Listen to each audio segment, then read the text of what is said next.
à cette édition spéciale consacrée aux rescapés de la plateforme Bécuna de Paris.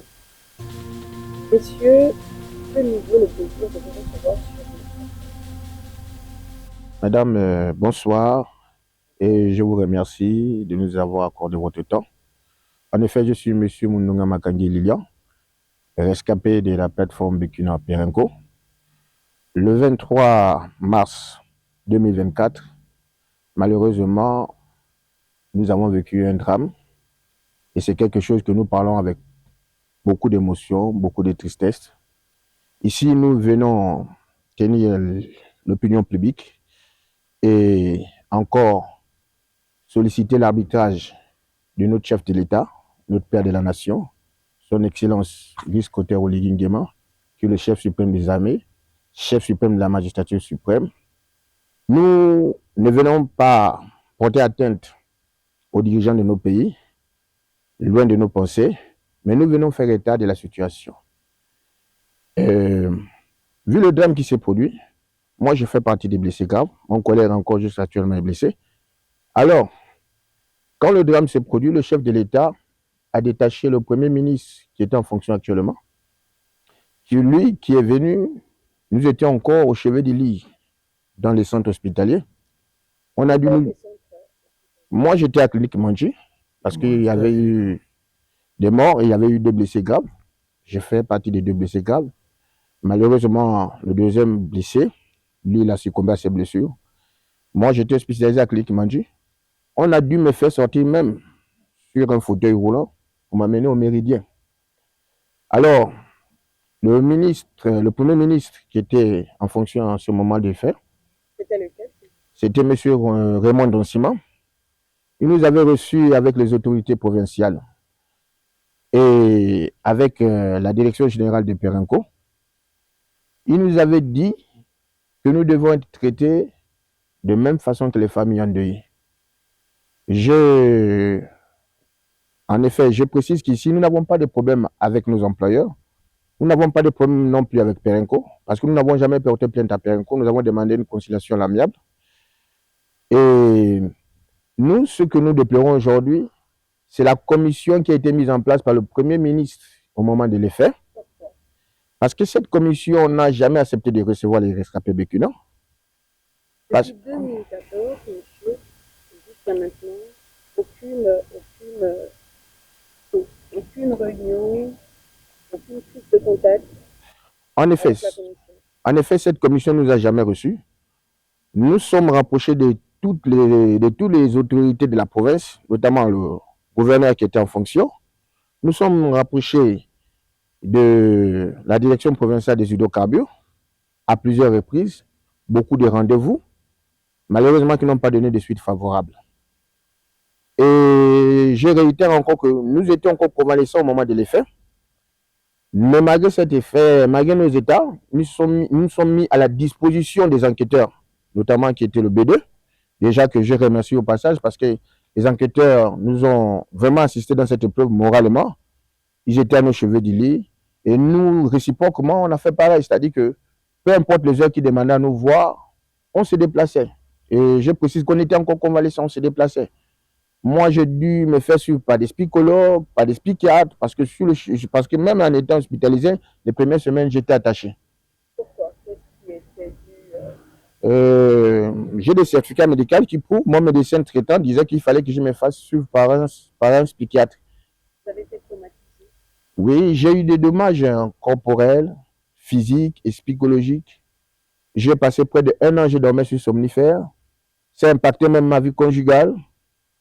Alors, mais malgré cet effet, j'étais toujours à disposition des enquêteurs, j'étais toujours à disposition du parquet de la République, j'étais toujours au rendez-vous demandé par l'antenne provinciale des hydrocarbures. Et malgré tous ces recours, nous n'avons pas eu gain de cause. Qu'est-ce que vous avez demandé que vous n'avez pas reçu? Concrètement, nous, on a demandé qu'on devait être dédommagé. Pourquoi? Parce qu'il y a eu un préjudice moral.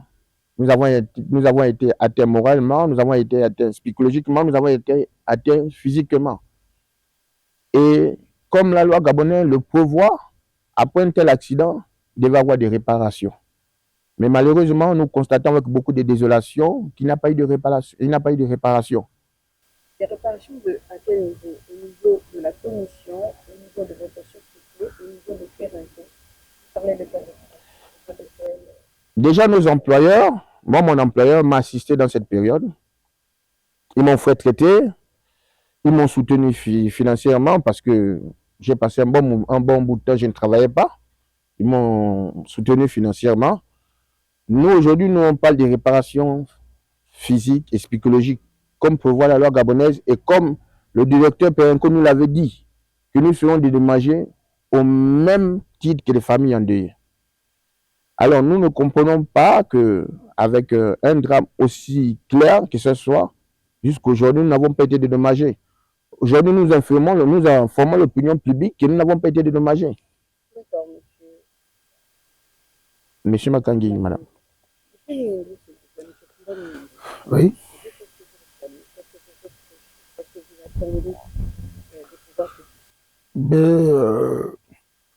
Comme ce qu'avait dit le directeur de Périnco, je vais revenir un peu en arrière. Pendant l'accident, j'étais hospitalisé à Edeka.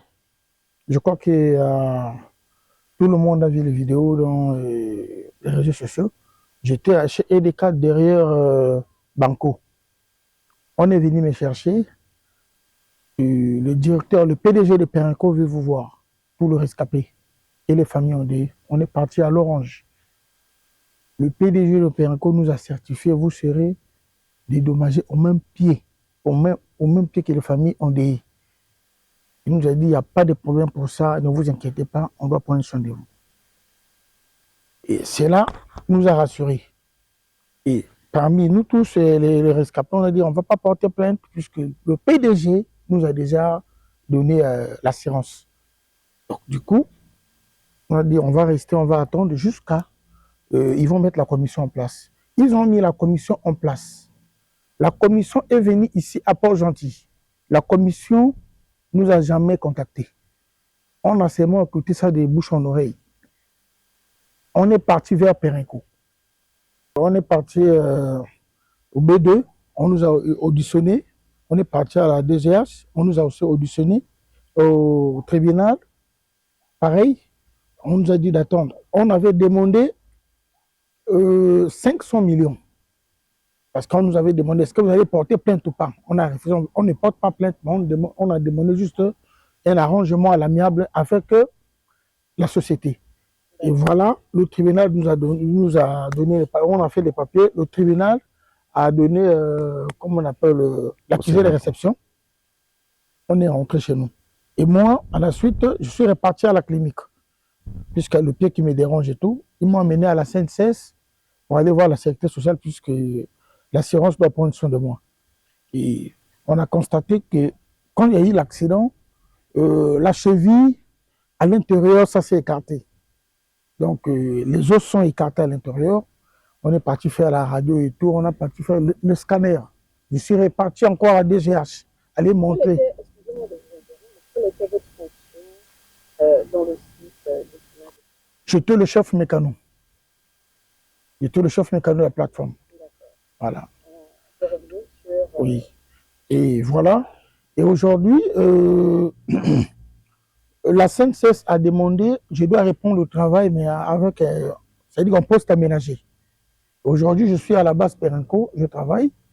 Et on est toujours derrière la DGH, aller demander les nouvelles, à quel niveau notre situation. Et le directeur de la DGH, de Rangouni et de Ranyanga, nous a fait savoir le dossier est chez le ministre du pétrole. Donc, c'est déjà sous son bureau. Donc, quelques jours, on sera dédommagé. Ça, c'est quelques temps après l'accident. Un an après. Un an après. Un an après. Il m'a fait savoir que le dossier est sous le bureau du nouveau ministre du pétrole. Donc, dans quelques jours, vous serez dédommagé. On n'a pas senti. On va dire qu'il vous a rassuré. Il nous a rassurés. Après 3 mois, il nous a appelé. Il y a une dame qui est venue, soi-disant de Libreville, elle a été mandatée par le président. Ça, c'est ce que M. Noël nous avait dit. Donc, on va encore vous auditionner, vous tous. J'ai appelé tout le monde, et lui-même aussi, il a appelé tout le monde. Lui, il était même sur site, et il est descendu. On nous a auditionné. La dame là est partie avec tout. On ne nous a pas donné les copies. Rien. Et je revenais vers vous. La dame là est partie jusqu'à présent. On est reparti encore chez M. Noël. Mais à quel niveau notre situation? On doit passer dans les médias. Qui est M. Noël? Il est le directeur de la DGH de la Nyanga, provinciale. M. Noël. Il nous a rassuré encore. Vous aurez votre argent à bientôt. Je pars à Libreville pour aller voir le ministre du pétrole. Au retour, je vais vous appeler. On va se réunir ici au bureau. Il est parti, il est revenu. Rien. Il ne nous a pas appelé. Est-ce que vous, en retour, vous avez tenté de les voir? On est parti vers chez lui. On est parti au bureau. Là où il travaille, on est parti carrément. Plus de 50 fois. Ça, je le dis, vraiment, il connaît lui-même. Plus de 50 fois au téléphone, de vive voix. On n'a pas de suite. Et qu'est-ce qu'on a fait? On a dit, bon, mais d'accord. Comment justifier que plus de 50 fois Oui, je confirme, plus de 50 fois. C'est plus même. Appelez. Non, il vous amène, il vous parle. Non, c'est Libreville. J'ai déjà envoyé le dossier et tout. Mais ce qui nous a fait mal, je suis parti faire l'IREM à Libreville, chez Chambrier, à la clinique Chambrier. Et c'est là où on a décidé d'aller voir le ministre du pétrole. On est arrivé au ministère du pétrole. Moi et Estache, il est sur site. Et on nous a bien reçus. Et on nous a demandé, qu'est-ce que vous voulez? Vous êtes venu faire quoi? Qu'est-ce qu'on peut faire pour vous? Oui, mais nous, on est des rescapés de la plateforme Bekina. Et voilà, aujourd'hui, jusqu'à présent, nous ne sommes pas dédommagés. On nous a dit que notre dossier est ici. Le conseiller du ministre du pétrole nous a fait savoir que le dossier n'est pas ici. Finalement, il vous a dit que le dossier était à quel niveau? Le dossier qu'il avait, c'est juste là où j'ai revendiqué le reste d'argent qui était resté pour les accompagnements de la société SNPS. N'est-ce pas? C'est ça. Et le dossier du dédommagement, il n'y en avait pas. Tout ce qu'on avait fourni ici, à l'antenne provinciale, il n'a jamais arrivé à Libreville. Jamais, jamais. Ça n'a jamais arrivé à Libreville. Ça, je parle à témoin. Tout le monde, tous les rescapés sont là, ils le savent. Monsieur Noël, ça, parce qu'on a appelé devant moi. On a appelé Monsieur Noël. Je ne sais pas ce que Monsieur Noël a parlé au téléphone chez le conseiller du ministre du pétrole. C'est à partir de là, le conseiller du ministre du pétrole nous a demandé, finalement, vous voulez que je fasse quoi?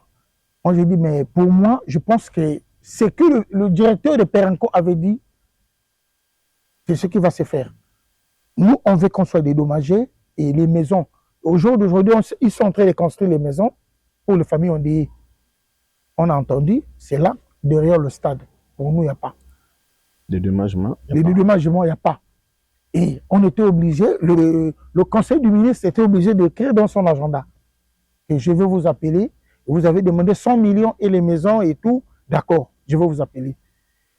On avait dit, jusqu'en fin juillet, s'il n'y a pas la suite, nous, on va passer dans les médias pour que le président de la République puisse être au courant de ce qui se passe. Parce qu'apparemment, le président n'est pas au courant que nous ne sommes pas dédommagés jusqu'à présent. Vous êtes un collectif de combien de personnes? On est à 4. 4 escapés. Au départ, vous étiez au nombre de combien? On était à 5. Le blanc, il a été déjà dédommagé. Il est rentré chez lui. Il est affecté au Congo. Ça fait longtemps. Il ne viendra plus ici. Et donc, il y a moi, Komba Mindo Armel. Il y a Lilo Makangi. Il y a Estache Mengoy. Voilà. Et Simon Meba. Simon Meba. Nous parlons sur les délégations qui ne sont pas, puisqu'ils n'ont pas pu se déplacer. Qu'est-ce que vous reprochez concrètement à la commission? Le manque de dialogue ou alors la non-compensation Nous, ce que nous reprochons à la commission ne nous a jamais appelés. La commission n'est jamais venue vers nous pour venir nous dire voilà comment on va vous dédommager et voilà comment ça va se passer. Jamais. La commission ne nous a jamais appelés. Aujourd'hui, quand on parle de les gars de la commission, même s'ils passent là, je dois pas le reconnaître. Je ne le connais pas. On nous a donné le numéro, là, c'est Perenco qui nous a donné le numéro. Quel impact cet état de fait-là a dans votre quotidien et celui de votre famille? Ben, de mon côté, déjà, au jour d'aujourd'hui, ma fille souffre de l'estomac parce que le jour qu'elle avait appris qu'il n'y a aucune survécu sur la plateforme, elle avait fait une crise. Jusqu'à présent, ma fille souffre de l'estomac. Et moi-même, je ne suis plus apte comme j'étais avant. Je ne peux pas marcher à 1 kilomètre à pied. Vous voyez ici, j'ai toujours achevé, j'ai toujours ça parce que je ne peux pas enlever ça. Si j'enlève ça, je ne peux pas bien marcher. Donc, tous les jours, je prends les médicaments, des douleurs. Tous les jours, je dois prendre les médicaments pour bien marcher, pour aller bien travailler, je dois prendre les médicaments. Ça, je n'enlève pas ça. C'est quand je dors, au moins j'enlève. Mais quand je me mets debout pour aller au travail, je dois toujours avoir ça. Même avec les bottes, je suis obligé de supporter la douleur parce que sinon, je vais faire comment pour nourrir la famille? C'est la société SNPS. SNPS prend soin de moi depuis que j'avais fait l'accident jusqu'au jour d'aujourd'hui. C'est SNPS. Tous les médicaments, c'est à la charge de SNPS. Et même là, quand je suis allé faire l'IREM à Libreville, c'est SNPS qui m'a donné l'argent pour aller faire l'IREM. Les billets d'avion et tout, c'est SNPS. Nous avons appris que certains qui avaient été reçus à Libreville. Oui, madame, si je me permets. C'était à quelle fin? Est-ce que ce n'était pas déjà là une façon de vous garantir la suite favorable de vos revendications? Non. Si je me permets, madame, nous n'avons pas été reçus à Libreville de manière officielle. C'est nous qui avons demandé à être reçus à Libreville.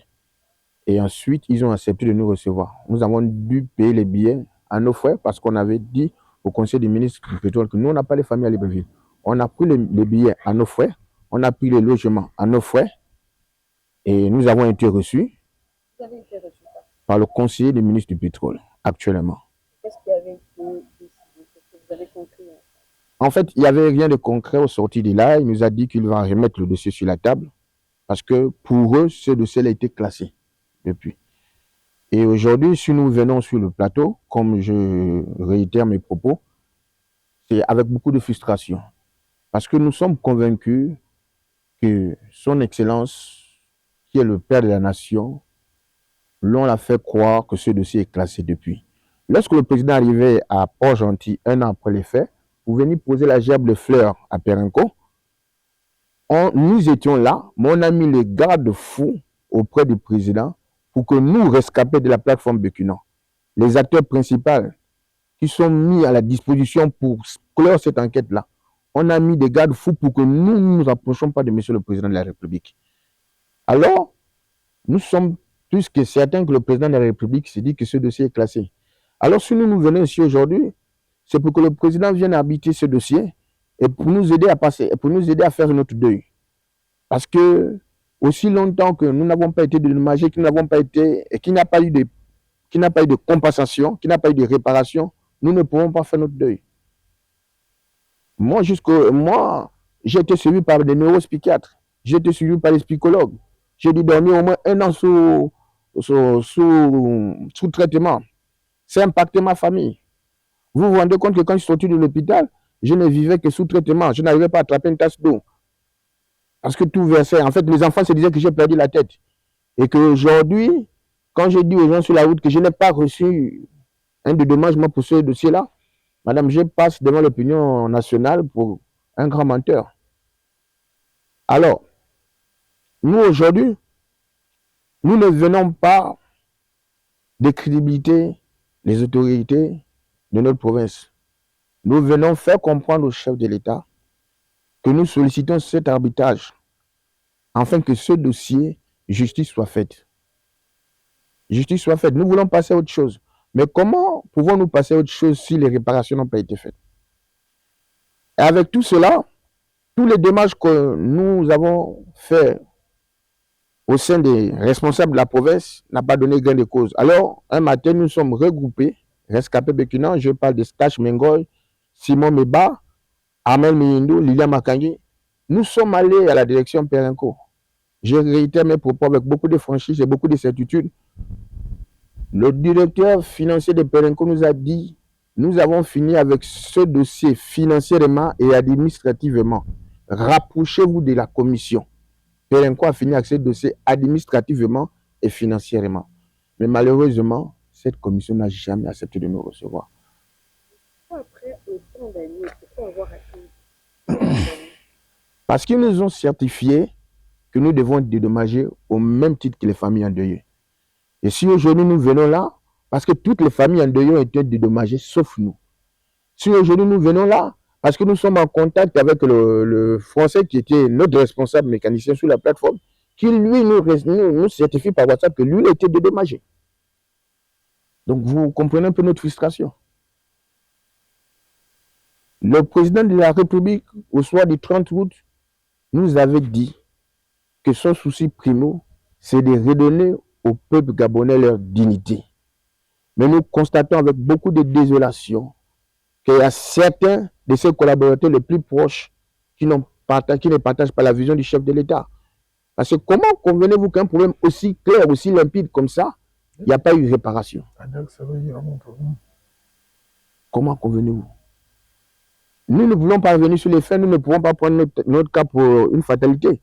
Mais à Dax, 10 ans en arrière, les gens étaient dédommagés. Ils ne sont pas arrivés jusqu'à passer aux médias. Mais comment la commission que le chef de l'État a donné mandat au Premier ministre au moment de l'effet pour arbitrer cette situation, cette commission ne fait pas cas de rescapés. En ce moment, le premier ministre qui nous avait reçu à l'hôtel Mandi, c'était Raymond Donsima. 3 mois après, le ministre du pétrole qui était en fonction, Marcel Abeke, était venu nous certifier devant la nation gabonaise que les rescapés békina passeront à la caisse dans les jours qui suivent.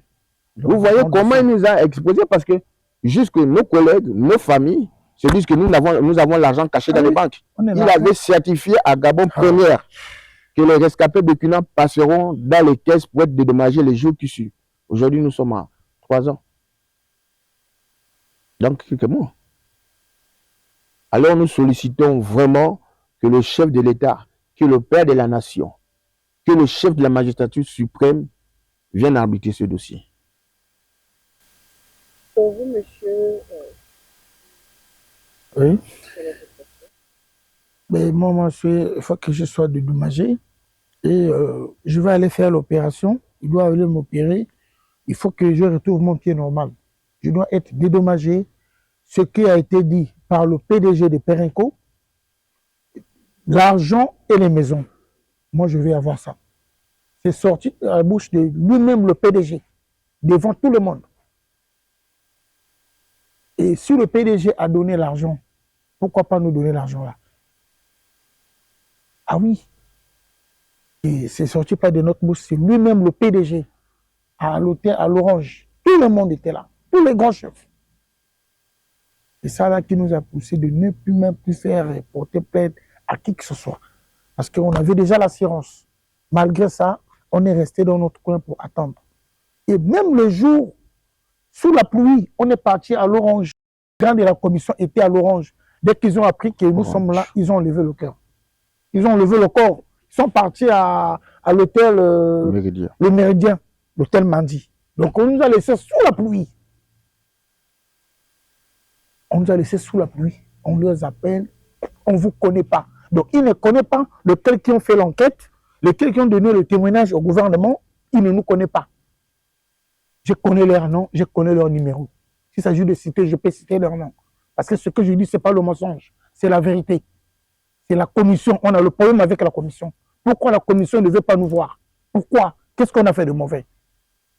Quand c'était pour faire les enquêtes, on est parti jusqu'à ce site pour aller faire les enquêtes avec le membre du gouvernement, avec le tribunal, avec le BD, avec les sapeurs-pompiers.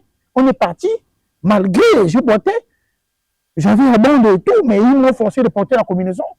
Et comme c'est la loi, j'étais obligé de partir. Au retour, je suis reparti à la clinique. J'étais encore hospitalisé. Mais pourquoi la commission ne nous connaît pas? Qu'est-ce qu'on a fait de mauvais? Pourquoi la commission ne nous connaît pas? Voilà pourquoi aujourd'hui, si aujourd'hui on est venu sur ce plateau pour que le président de la République puisse faire l'arbitrage face à cette situation. Mais déjà, nous vous remercions pour le temps que vous nous avez accordé. Et comme j'ai réitéré mes propos, nous n'avons pas de problème avec nos employés actuellement. Nous n'avons pas de problème avec Perenco, ni avec l'enquête provinciale du B2. Nous, ce que nous voulons, c'est être dédommagés pour que nous puissions faire notre deuil. Ainsi, je crois que nous sommes toujours dans notre sort vers la félicité. Je ne crois pas que son Excellence, le président de la République, chef suprême des armées et de la magistrature suprême, nous avait vendu le rêve lorsqu'il nous a dit qu'il nous redonnait la dignité.